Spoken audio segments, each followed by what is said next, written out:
Good morning. It's National Random Acts of Kindness Day. See what an Anderson organization is doing and how they're honoring today. Plus, spring sports are in full swing. Ball State softball and baseball teams are traveling to hit off their season. We break down what the teams are hoping to do this season. And we have the latest in local weather, what you can expect this upcoming week, and see what the weather is like in the rest of the country. Get the coffee ready and open up those eyes. You're waking up with Cardinal weather. Good Friday morning to you. You're waking up with us. I'm Grace Benkowski. And I'm Anna Drake.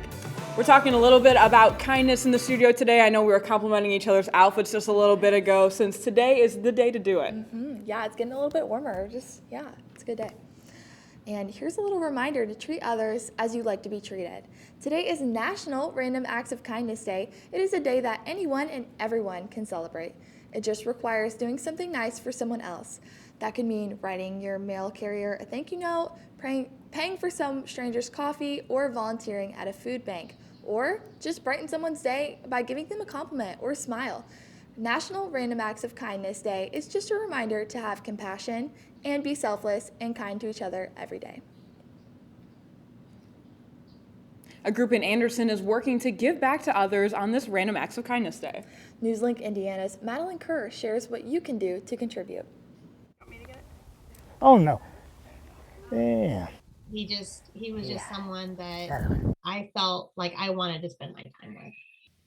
A legacy. Years ago, you wouldn't want to know me. I just stole off of you and that for drugs and stuff. Oh Lordy. But now I give instead of take. I owe it. That's what Rachel Lee Landers is trying to preserve. He just was all about helping people, in one way or another. If he saw someone who needed help and he was able to provide something to help them, then he would do that. Larry the Can Man Van Ness died back in October, but his impact is still being felt in Anderson and throughout Delaware County. How fitting that it is that his birthday and Random Acts of Kindness Day are the same day. A charity has been created in honor of Van Ness called Larry's Legacy, and their goal for this weekend? Find someone or more than one person to do something nice for. Whether it's a random act of kindness or just, being nice to somebody that you already know. To celebrate Larry and his kindness. People say you can't do it. You can do it if you put your mind to it. In Anderson, Madeline Kerr, Newslink, Indiana. Larry's Legacy is having a can-tab drive for the Ronald McDonald House tomorrow at the McDonald's on 14th Street in Anderson. For information about other events and fundraisers, check out Larry's Legacy's Facebook page. A new view of sun shows light that people can't see. Scientists put together a composite photo using images from 3 telescopes. The blue shows high-energy X-rays taken from the NASA New Star telescope. The green shows low-energy X-rays taken from a Japanese telescope. And the red shows extreme ultraviolet light taken from NASA's Solar Dynamics Observatory. Now combined, the photos could offer clues as to why the sun's outer atmosphere is at least 100 times hotter than its surface. Astronomers think it could be due to nanoflares, which are small eruptions in the sun's atmosphere. Nanoflares are too faint to stand out from the sun's brightness, but NASA's New Star telescope can detect them. New Star's data helps scientists monitor how frequently these nanoflares happen. And starting in Canada and other test countries, Netflix will charge more for extra users outside the account address. Many college students share accounts with parents and are worried about how the change could affect them. Newslink Indiana's Maxwell Robinson got the reaction from BSU students. In response to over 100 million users admitting to password sharing and an estimated total of $6 billion loss, Netflix has taken action. To combat streaming from different locations on the same account, the corporation will charge users $7.99 per person per month. In response, many Ball State students will choose to cancel their subscription instead of paying extra. If that was brought into action, I'd probably just switch to other streaming services rather than continue to use Netflix, just because it's not something that's worth it to me. Well, I could see my mom definitely canceling our subscription. We've got my mom and a bunch of other people on Netflix, but no one really watches Netflix. Netflix will check responses like these before bringing it to the United States. In Muncie, Maxwell Robson, Newslink, Indiana. And Netflix's policies may be changing, but another thing that's changing are these temperatures. Looking at the current temperatures outside, we're seeing 27 degrees here in Muncie, 29 degrees in Indianapolis, and generally in the mid-20s to lower 30s throughout the rest of the state of Indiana. And these are a lot cooler temperatures than what we were seeing at this time yesterday. A 13-degree decrease here in Muncie, almost 20-degree decrease down there in Shelbyville, and that's because of that cold front that moved through and brought some of that rain here yesterday. But these cooler temperatures are going to be sticking around for today. Not too much change in the next 12 hours. We are only going to be seeing a high of around 32 degrees, and the wind chill is going to be a little bit cooler than that. So what I'm going to be talking about in my full forecast, again, this cold is going to just return for a little bit, but a sunny weekend is definitely going to bring those temperatures back up, and we are going to be seeing mild temperatures in the 50s and 60s as we move into this week, as well as a couple more precipitation chances in the middle of the week. But I'll have all that and more in my full forecast. Thank you, Oliver. And senators from Ohio and Pennsylvania are pushing for answers after the Ohio train derailment 2 weeks ago. J.D. Vance, Sherrod Brown, Bob Casey, and John Fetterman sent a letter to the Environmental Protection Agency and the National Transportation Safety Board. They thanked the EPA for its swift response to the February 3rd incident and the days-long blaze that followed, but they asked for more information on the long-term effects on the environment. The scenarios also want to know how the rail company Norfolk Southern would be held accountable. The head of the EPA, Michael Reagan, met with state and local officials yesterday. Meanwhile, the NTSB is investigating the derailment. And just ahead, we'll take a look at what the weather is looking like around the country. That's after your weather now.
Welcome back. The current time is 8:08, and you're taking a live look outside at the Foundational Science Building. I know it's looking pretty clear out there, but we'll see what the temperatures are looking like later into the week, a little bit into the show. And a major victory in the battle against the opioid epidemic, and the U.S. Food and Drug Administration is one step closer to dramatically improving access to a nasal spray version of the opioid overdose antidote Narcan. Research shows that the wider availability may save lives as opioid overdose numbers rose 17% in 2021. Mike Valerio explains how this could help save countless lives. Where's your Narcan at? Take a look at Narcan in action. Police in Cannon City, Colorado, saving a woman's life with 4 doses. Oh, there you go. There we go. Narcan works by blocking the effects of opiates on the brain for up to about 90 minutes, helping to restore breathing long enough to call an ambulance. All voting members are in favor. Now, the FDA is taking steps to improve access to the potentially life-saving drug. 2 advisory committees voted unanimously in favor of making a nasal spray version of Narcan available over the counter. It's this thing that you want to have in your home for safety, and you hope never to have to use it. The final decision will be up to FDA Commissioner Dr. Robert Califf. Right now, Narcan is available in many pharmacies with or without a prescription, but it's kept behind the counter. If approved, you could soon find it in vending machines, grocery stores, and gas stations across the country. We really want to lower any and all barriers to having this life-saving medication on hand when the crisis happens. The FDA says it's working with companies to simplify directions on the label to make it as easy as possible to use. I strongly encourage anyone who is concerned that they might see an overdose to get a kit. You can save a life. I'm Mike Valerio reporting. While dating is a normal part of high school, new research suggests that those who remain single may be happier. A recent study published in the Journal of School Health reveals that teens who chose not to date fare as well as or better than their couples counterparts in social and leadership skills. They're also less depressed. Through a combination of self-reported student surveys and teacher feedback, data was gathered on the dating habits of 6th through 12th graders, along with key emotional and behavioral information. The data was originally published in a 2013 study, but a PhD candidate at the University of Georgia recently dove a bit deeper, comparing the social and emotional data of 10th graders and found that a lack of romantic relationships had not hindered in the development of the, quote, low daters. The students in this group were overall rated higher in social and leadership skills and lower in depression than those in other dating groups. The family of actor Bruce Willis has announced he is suffering from dementia. He has a condition called frontotemporal dementia, which is not a specific diagnosis, but is an umbrella term for a group of brain disorders. Willis's family said, last year he was diagnosed with an aphasia, a medical condition that has impacted cognitive abilities. They said he would be taking a break from acting and not know if he will return. The film Assassin, starring Willis, is slated for release next month.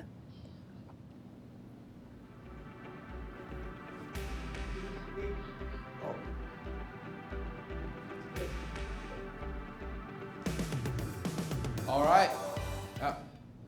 I'm forecaster Ian Kowalski, and with today's weather right now, we're looking at 27 degrees up here in Muncie right now, and 12 degrees over as we head out west to Kansas City. Up north, you got 7 degrees in Minneapolis, but we will be warming up as we head out east as a cold front moves towards the coast. 57 degrees in New York and 52 in Atlanta. As we head into the rest of the day, we'll be warming up just a little bit. 35 degrees in Cincinnati and 41 in Kansas City. Warming up there in Minneapolis, 29 degrees. And the cold front will finally arrive over in New York. 41 degrees and 46 in Atlanta. For tomorrow's highs, we will be experiencing pretty similar temperatures. 46 degrees over in Cincinnati and 50 in Kansas City. Over in New York, you'll still be seeing 43 degrees, but in the deep south, we will be warming up quite a bit. 53 degrees down in Dallas and Fort Worth, and as we head east towards Atlanta, 56 degrees. For the radar right now, we are looking at storms moving up north along the east coast. As you can see here, we are moving up towards Washington and New York, and if we head further north, you can see we have a chance of snow, and you should be watching out for that if you are heading there anytime soon, because we are under a winter weather watch up in Maine. As you can see right here, we have the warning down south and the advisory up north, and as we head towards the rest of New England, you will see that we have a similar advisory, and as we head down south into Kentucky, there is also a flood warning occurring right now as well. Over here in West Virginia, you can see in the southern area and eastern Kentucky, we have a flood warning. So watch out if you're heading there anytime soon. That is a result of the storms we've been receiving over the last couple of days. Now, for the next 6 to 10 days, we have been warming up quite a bit in parts of the country, but over here in Indiana, we are right where we want to be, with average temperatures occurring in the Midwest right now, but pretty hot down there in Florida, above average temperatures, and we are cooling down towards the north. You can see up there towards Seattle, we have below average temperatures heading towards the country right now, and we should expect pretty similar temperatures as the week heads on. Nothing crazy going on right now. Awesome. Well, thanks so much. I know that those 60s in middle of February probably were a little bit too good to be true. Yeah. Definitely. Well, thanks so much, Ian. In just a moment, a popular food company is raising their prices. Find out who. That's after your weather now.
Welcome back to Cardinal Weather. I'm Dylan Selke. And I'm John Kleemeyer, and today marks the start of Ball State baseball and softball seasons.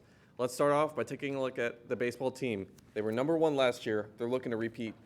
The MAC coaches poll votes them as #1. They're looking to do it, and everybody in the MAC thinks so as well, so hopefully they can get there. Junior pitcher Sam Klein received National Collegiate Baseball Writers Association second team honors.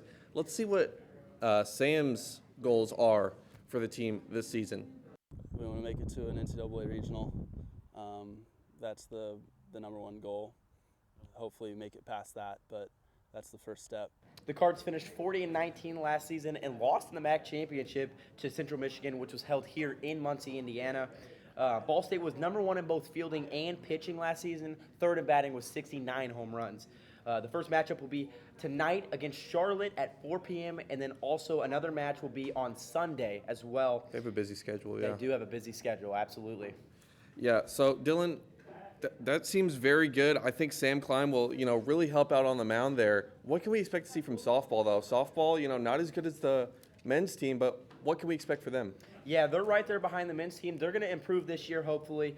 They were voted to finish 4th according to MAC coaches' polls. And last year they did not make the MAC tournament. Hopefully they will this year, as they are expected to, as 4 teams make the MAC tournament. They were the last team out last year, finishing 5th. So hopefully they're able to squeeze in this year. But they are losing key player, MAC Player of the Year, Faith Hensley, who has the highest on-base base percentage in Ball State history with .499. That really is good. Basically 50%, Yeah. which is incredible. I mean, that's numbers that you never see in baseball or softball, really. Yeah. They were also 4th in batting and 6th in fielding last year, hoping to improve those numbers this year. Last season, they finished 22-31, and they didn't make the MAC tournament, as I did say. But despite losing Hensley, they are having 7 returners that started last year, and then some injured players who also started will be returning next year, or this year, excuse me. So, they're looking up, and hopefully they're able to improve. Yeah, I think they could really fare well in the MAC. They finished with around 15 to 14 wins, so not really the best, but I think they could really improve in this Blazer Rush tournament, which they're heading to today. They face Samford twice today, UAB twice tomorrow, and Lindenwood on Sunday. So hopefully the ladies can, gear up here as we're looking for them to get a higher spot, maybe hit the MAC tournament. But yeah, thanks, Dylan. Spring sports are in sight, and hopefully the weather keeps up. Oliver, what's it looking like here in Indiana as far as weather goes? Spring-like temperatures return to our area, especially these cooler temperatures coming in here today. Again, 27 degrees here in Muncie, 29 degrees in Indianapolis, generally throughout the lower 20s to the 30s as you move throughout the entire state, and those temperatures are going to stick around. We're not seeing too much here on the radar. Again, maybe a couple passing clouds, maybe some spotty showers of mixed precipitation, and as we move out, we do see a large band of precipitation moving over Lake Michigan that hopefully should not be hitting our area, but we do have to be weather aware. Then again, we do have that cold front that moved through that Ian was talking about a little bit earlier, bringing that precipitation to the east coast. So again, we are going to be seeing these cooler temperatures, and they will be continuing as you move throughout today. Cloud cover will be staying around the area as well. Again, 27 degrees here at 9. And then we do get to the high of around 32 degrees around 5 p.m. And that's where we are going to be for most of the day. Big thing though, we are going to be seeing some windy conditions, definitely going to be seeing temperatures cooler than what you see on your thermometer, with wind chill feel-like temperatures around the mid to lower 20s. Here, 22 degrees in Muncie at around 4 p.m. That is going to continue as we move throughout Saturday night, and then winds start coming out of the southwest as you move into Saturday and Sunday, bringing up some warmer temperatures and, again, not as much wind. And looking forward a little bit as you move into Sunday morning, yes, we are going to be going back into those 20-degree temperatures, but generally we are going to be getting warmer as we move through this week. Again, tonight, Cold, 23 degrees for your low, partly cloudy, winds coming from the southwest at 5 to 10 miles per hour, again bringing up that warmer air from the southwest, hopefully bringing some dryness as well as we look more into the rest of the weekend. Again, 48 degrees for your high here on Saturday, southwest winds, mostly sunny, nice warmer conditions moving up, and again Sunday, 54 degrees for your high. Again, those southwest winds definitely going to be gusting a little bit higher than we are expecting on Saturday, and those mostly sunny skies going to be bringing up those temperatures a little bit. And those temperatures are going to continue to increase as we move throughout the week. Again, 32 degrees for your high here on Friday. Brutal, really a nice wake-up call. You know, the groundhog said we had a couple more weeks of winter, but it really has not felt like it here in Muncie. And again, we are not going to be feeling like it as we move throughout this week. Sunday, windy, dips down a little bit here on Monday, and then we pick right back up where we left off at the end of this week. Seen some precipitation chances there Tuesday, Wednesday, and Thursday, but temperatures hopefully returning back to the 60s as we move into Thursday. But I'm going to tell you guys, just like this week, we are going to see another drop in temperature on Friday. So not looking forward to it, but I can't complain about the mostly sunny conditions that we'll have on the weekend. Yeah, so. I'm excited to, be walking to my classes, just like enjoying the day. So yeah. Thank you so much, Oliver. And the that their prices are going up. Many of its 2,000 brands will get more expensive for consumers this year. It comes after they raised prices by an average of 8.2% last year. Nestle says those price hikes weren't enough to offset its own costs. But the Switzerland-based food giant has a fine line to balance. High prices can drive consumers away, and Nestle admits its sales volume dropped during the second half last year because of its pricing. Competing food manufacturers are also planning to raise prices this year. Attention all Tesla drivers, Tesla is recalling all of its vehicles equipped with what the company calls full self-driving. The recall affects nearly 363,000 vehicles. This notice was issued by the National Highway Traffic Safety Administration. The agency says the full self-driving feature can cause the vehicle to violate traffic laws in certain rare circumstances. Tesla will attempt to fix the problem through a software update. It's unclear whether the company will alter the feature or make it safer, or the update will simply just deactivate the feature. And in just a moment, we have trending news. A star is taking a break from a popular TV show. A CEO is stepping down, and even new artifacts are found from a famous shipwreck. That's after your weather now.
From the heart of Ball State to the heart of your community, NewsLink Indiana brings you local and state news you care about.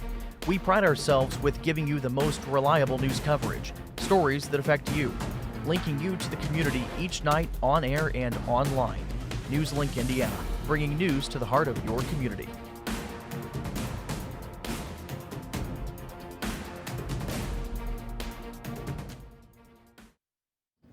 Welcome back. My talk show lovers, I have some bad news for you this morning. Live with Kelly and Ryan will soon be no more. Ryan Seacrest announced he will be leaving the morning talk show this spring. He called his decision bittersweet. He's been hosting with Kelly Ripa since 2017. And during that time, he has pulled not one, two, but triple duty jobs between live hosting American Idol and his nationally syndicated radio shows for iHeartMedia. Seacrest will be replaced by someone Ripa knows pretty well, her husband, Mark Consuelos. He's filled in on the shows countless times over the years. Remote learning is common now, but one 14-year-old student in Maryland is taking it a step further and using a robot to attend classes from home. Tim Tooten reports. Kate Reimel is making her way to Miss Parsons' language arts class at Magathie River Middle School in Arnold. Morning, Kate. Since September, she's attended classes from home by way of a robot. One she controls from her laptop. Kate will be the first to tell you she didn't quite know what to expect. I was thinking of like a stormtrooper, transformer, or something like that. But it was amazing when I saw it, how it just is able to roll around, move. No new homework this week, guys. And to help keep her current on class assignments. She's a great student, so the ability to let her stay focused on that and not just on her health, I think gave her a boost each day. It took the school district only a couple of days to find a robot and then to make sure it got to campus. From day one, she's been continuing her academics. She's got straight A's still. She communicates with family and friends via the robot. A short drive from the Magathie River Middle School campus is where we got to meet Kate Reimel and her family. When I was able to start doing the robot, it completely changed everything because I was getting the learning, I was getting the slides, I was getting the work, and I was also able to just talk with my friends when I wanted to, communicate with teachers easier. It was really amazing. And her parents say they are grateful for how the school district has responded to her needs. I am so incredibly thankful we can't for thank the effort. And the teachers and the principal and the county and just the thought to invest in this technology in case somebody ever needed it. I heard that every cluster in the Anne Arundel school district has one. Thankfully, they aren't used, all of them right now, so we were able to get 2 for Kate in our school. Kate Reimel has started making periodic visits back to school, but most of her learning is still taking place with the help of her district-issued robot and a few committed friends. I know that she's not able to come to school, so it's important for me to make sure that she can learn like everyone else. That includes an entire school community, which are among her biggest cheerleaders. And a big shakeup in Silicon Valley. Yesterday, YouTube's CEO, Susan Wojcicki, announced she is stepping down. Wojcicki led the platform for 9 years. The move also marks the end of her 25-year career at parent company Google. In a blog post, Wojcicki says plans to, quote, start a new chapter, focus on my family, health, and professional projects I'm passionate about. However, she says she will still continue to advise various teams at YouTube, as well as Google CEO Neil Mahone. YouTube's current chief product officer is expected to succeed her. Take a look at the very first look humans ever got of the infamous wreck of the Titanic. More than a century after the doomed ocean liner met its icy fate, rare footage from 1986 of explorers' very first encounter with the shipwreck, sprawled across the floor of the Atlantic, has been released to the public.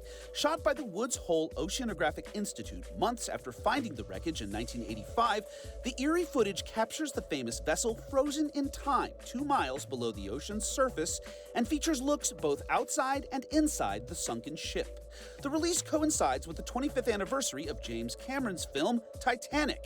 Cameron commented on the footage release, saying it's, quote, helping tell an important part of a story that spans generations and circles the globe. An even older shipwreck in the Baltic Sea yielded a surprising and somewhat savory discovery. 527 years after the Royal Danish ship Gribsjunden sank in 1495, scientists say they've discovered what they call a medieval pantry in its remains. During a recent excavation, they found 40 different types of fruits, vegetables, spices, and nuts, including almonds, grapes, peppercorns, and more, all in impressively semi-preserved conditions. In fact, many of the fruits, they say, retained their original color and skin, and saffron found in the remains amazingly still retained its distinctive aroma. Researchers credit the impressive preservation of the foodstuff to the Baltic Sea's cold temperature and low salinity. For Take a Look at This, I'm Jeremy Roth. What an awesome discovery. That looks super cool, and I can't believe some of it still has its smell. Yeah, that's just right. It's just a really interesting story. Yeah, I agree. All right, we're going to take one last look at weather with Oliver. I mean, the big thing I'm worried about is those scuba divers trying to smell with their masks still on. But hey, You can't smell underwater. Yeah, sure. Or maybe you can. But again, we are going to be seeing cooler temperatures as we move throughout the day here in Muncie. Definitely going to be seeing a warm up over the weekend and then hopefully returning to those 50-degree temperatures in the middle of the week, even though we do see some precipitation chances, especially there on Wednesday and going into Wednesday. All right. Well, thank you so much, Oliver. That's all for Cardinal Weather this Friday morning. Thanks so much for joining us. We'll see you next Friday. Have a great rest of your Friday and a fantastic weekend.